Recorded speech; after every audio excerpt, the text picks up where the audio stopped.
ശുഭാസ് കിച്ചണിലേക്ക് എല്ലാവർക്കും സ്വാഗതം. നമുക്ക് കുറേ വർഷങ്ങൾക്ക് നമ്മളെ ചെറുപ്പകാലത്തിലേ നമ്മളെ അമ്മമാർ സ്കൂൾ വിട്ട് വരുമ്പോൾ നമുക്ക് ഇഡ്ഡലി ബാക്കിയുണ്ടെങ്കിൽ പിന്നെ അതുപോലെ ഓരോ രാവിലെ ഉണ്ടാക്കുന്ന പുട്ട്, ഇഡ്ഡലി, ഉതിര് പുഴുങ്ങിയത് ഒക്കെ ബാക്കിയുണ്ടെങ്കിൽ എന്ത് ചെയ്യുന്നറിയാവോ? ഇതുപോലെ കുറച്ച് എണ്ണ ഒഴിച്ച്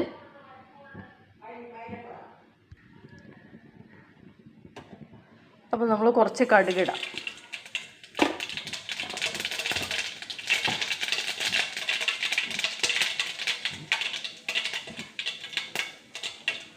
അത് കഴിഞ്ഞ് നമുക്ക് കുറച്ച് ഇഞ്ചി, പച്ചമുളക്,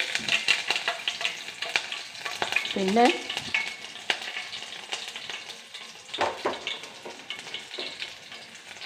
ഇതുണ്ടോ, ഇത് മുന്തിരി, എന്ത് സാധനം നമുക്ക് ഇതിനകത്ത് ഇടാൻ പറ്റുന്ന ക്യാപ്സിക്കം, ക്യാരറ്റ് ഒക്കെ നമുക്കിതിലിടാം.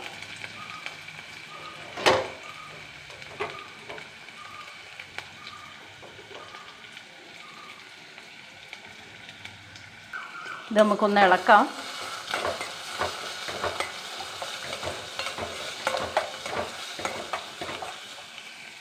ഇനി നമ്മൾ ഇത് കണ്ടോ, നമ്മുടെ സ്വന്തം കറിവേപ്പിൽ നിന്ന് എടുത്ത കറിവേപ്പില നമ്മൾ നട്ട് നനച്ച് എടുത്ത കറിവേപ്പിലയാണ്.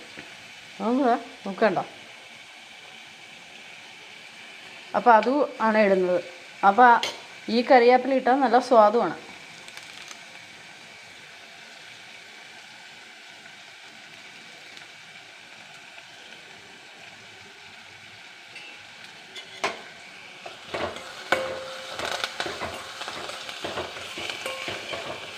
എങ്ങനെയുണ്ട് കറിവേപ്പില?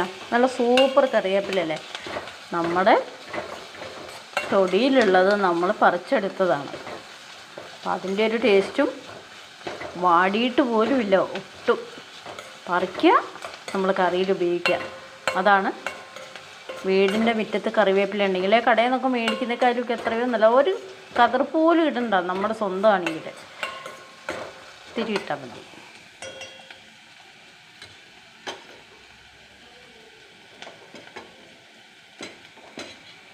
ഇത് നന്നായിട്ടൊന്ന് വാടിയിട്ട് ഇനി നമുക്കേ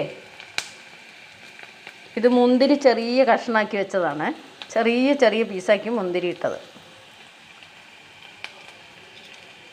എരിവിന് പച്ചമുളകുണ്ട്,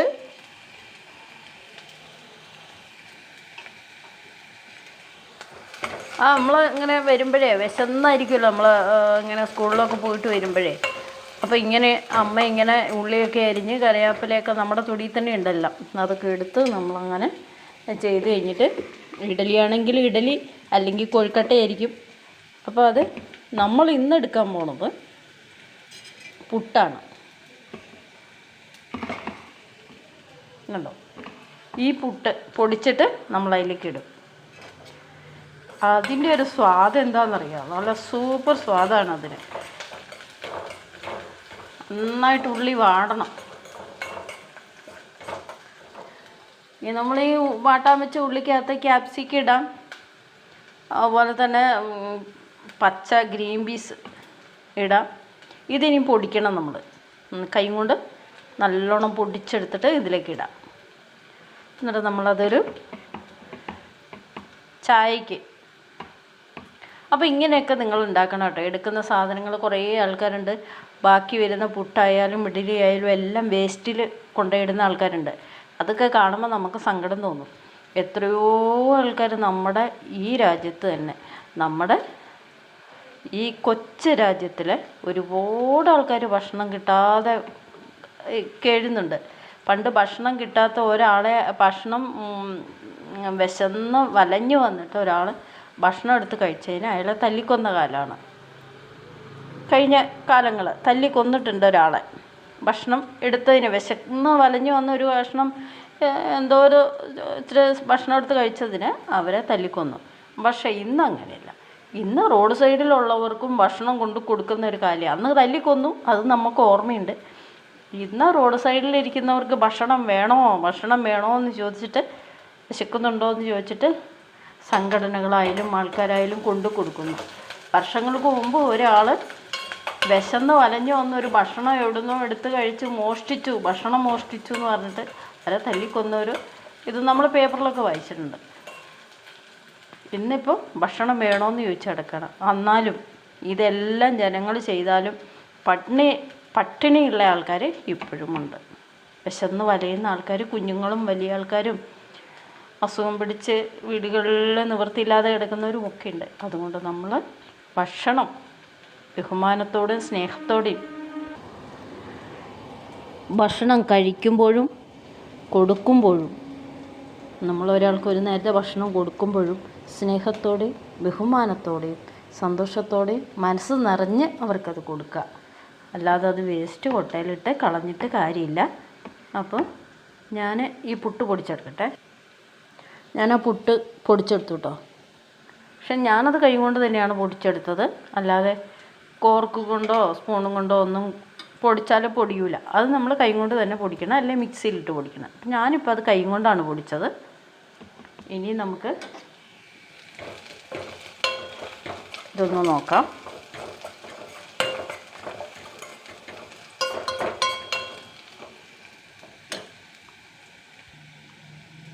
ഒരു നുള്ള പിഞ്ച് ഉപ്പിട്ടിട്ടുണ്ട്. എന്നുവെച്ചാൽ ഇവിടെ ആർക്കും ഉപ്പ് അധികം വേണ്ട. പ്രഷറുള്ളവരൊക്കെയാണ്.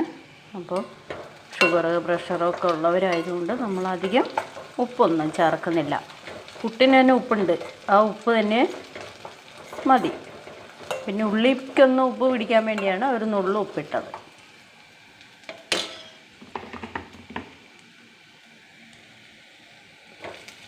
നമുക്ക് ഇതിലേക്ക് ഇടാം.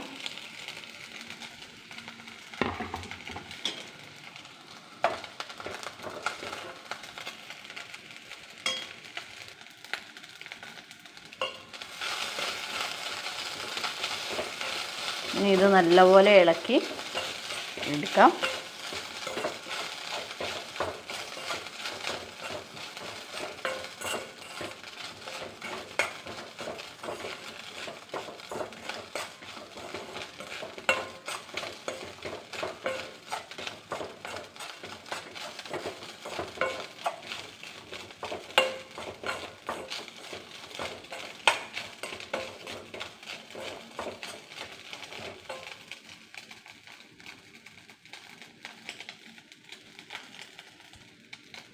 അപ്പോൾ അങ്ങനെ നമ്മുടെ പുട്ടുപ്പുമാവ് റെഡി ആയിട്ടുണ്ട്.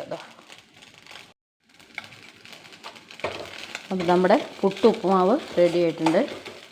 എല്ലാവരും സാധനങ്ങൾ പുട്ടൊക്കെ ബാക്കി വന്നാൽ കളയാതെ ഇങ്ങനെ ഉണ്ടാക്കണം. ഇനി അടുത്തൊരു വീഡിയോ കാണാം.